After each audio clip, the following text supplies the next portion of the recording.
a service of CNC Worldwide.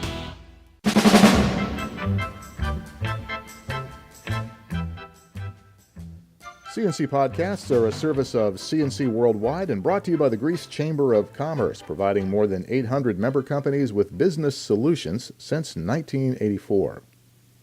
A Rochester man was killed and a woman seriously injured by smoke inhalation when fire struck a house at the corner of Hudson Avenue and Wilkins Street Wednesday morning. The building was fully involved in flames when firefighters got there. Authorities are looking into the cause, and they consider the fire to be suspicious. The building was used by the House of Mercy as a temporary residence for homeless people trying to get back on their feet. It housed 6 people at the time of the fire. The 54-year-old victim had just moved in. He died at the hospital after being pulled out of the burning building. The injured woman was likewise rescued from the second floor. Wilmerite has come up with its $1 million application fee to the New York State Gaming Commission for its planned casino and resort in Seneca County. Wilmerite Chairman Thomas Wilmot submitted the fee ahead of the deadline, putting the company in competition with other developers who want the license for a casino in the Finger Lakes Southern Tier region. It's one of 4 casinos authorized by last fall's voter referendum. Wilmerite plans a $350 million casino and resort off the Thruway in Tyre. Wilmot says he is full speed forward. On the count of 3, to a new future for the town of Irondequoit. 3, 2, 1.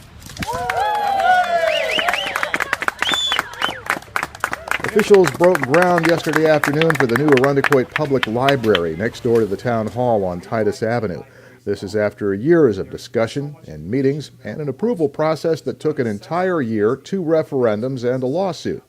Library Board President Stephanie Squicciarini says there is still a need for a state-of-the-art facility like this, even in an age of e-books and streaming media. We still need physical libraries because, as I said, it's a community gathering place. It's a place for neighbors to come together with their children, teens to gather and do homework and create projects together.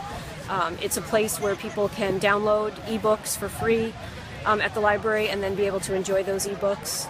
It's a place to not just store content, but to be able to create content. The Irondequoit Library should be finished in the fall of 2015.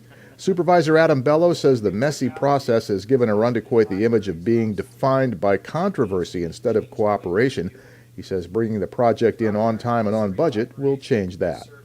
The Rochester City Council has extended the city's food truck pilot program, but has not expanded the territory food trucks are allowed to cover, as the vendors wanted. Council voted to expand the operating hours of the food trucks by another half hour until 2 a.m.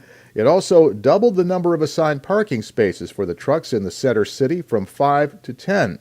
Council has also approved the new building site for the Democrat and Chronicle. It will be moving from its historic location at Broad and Exchange to a new building at Midtown.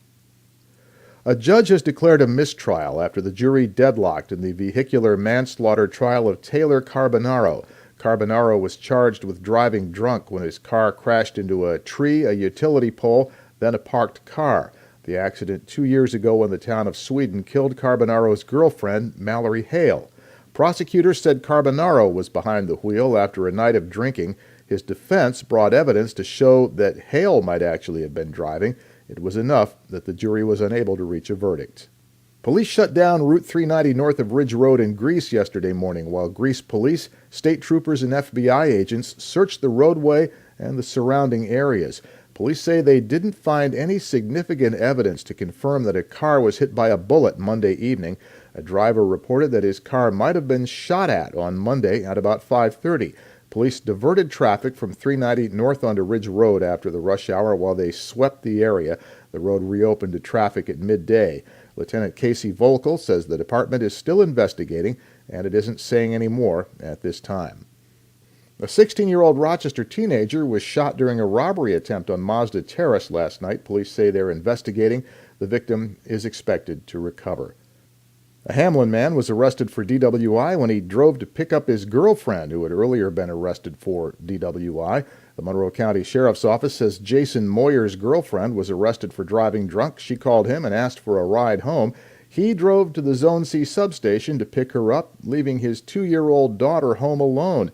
When he got to the police station, deputies determined Moyer was drunk and they arrested him as well. He was later charged with endangering the welfare of a child after deputies found out about the 2-year-old. And the Ontario County Humane Society has charged a couple with leaving their animals behind when they were evicted from their residence. The society says 2 dogs and 2 cats were left at a house in Phelps when the man and his wife were evicted. Investigators located the couple at a motel and they were arrested. The animals are being cared for by the Humane Society. Your next CNC podcast is whenever you click on one of our pages and catch one. We post updates during the day as necessary, and I am Bud Lowell, CNC News.